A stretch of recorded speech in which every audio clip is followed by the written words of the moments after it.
ஒரு ஊர்ல நல்லரசன் என்பவன் வாழ்ந்து வந்தான். அவன் பெயருக்கு தகுந்தபடி நற்குணங்கள் பெற்றவனாக இருந்தான். ஏழை எளியவர்களிடம் அன்பு காட்டும் குணமும் மற்றவர்களுக்கு உதவும் உயர்ந்த மனப்பான்மை அவனிடம் இருந்தது. இவர்தான் நல்லரசனா? இவரை பத்தி தான் பெருமையா பேசிக்கிறாங்களோ ஊர்ல. ஆமா, அது மட்டும் இல்ல, யாராவது தவறு செஞ்சா அதை தட்டி கேட்கும் துணிவும் இவர்கிட்ட இருக்கு.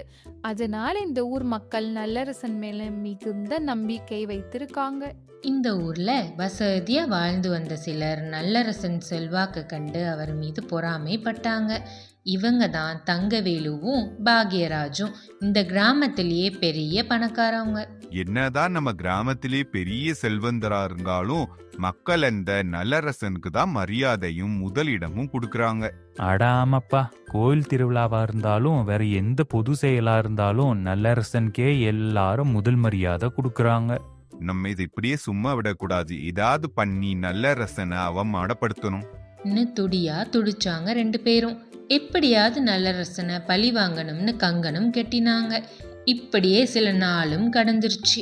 அதே ஊர்ல வசித்து வந்த முனியாண்டிக்கு ஊருக்குள்ள நல்ல பேர் இருந்துச்சு.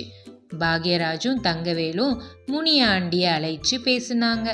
அவனை பகடைக்காயா பயன்படுத்த நினைச்சாங்க.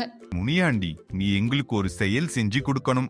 செஞ்சு முடிச்சா இந்த கட்டா இருக்க பணம் உன்னுடையது. பணத்தை பார்த்த உடனே முனியாண்டி வாய பொளந்துட்டான். உங்களுக்காக எதை வேணாலும் செய்வேன். இந்த நல்லரசன் தன்னை தானே உத்தமன் போல காட்டிட்டு இருக்கான். எங்களுக்கு இந்த ஊர்ல மரியாதையே இல்லாம செய்யறான். அவனுக்கு சரியான பாடம் கத்து கொடுக்கணும்.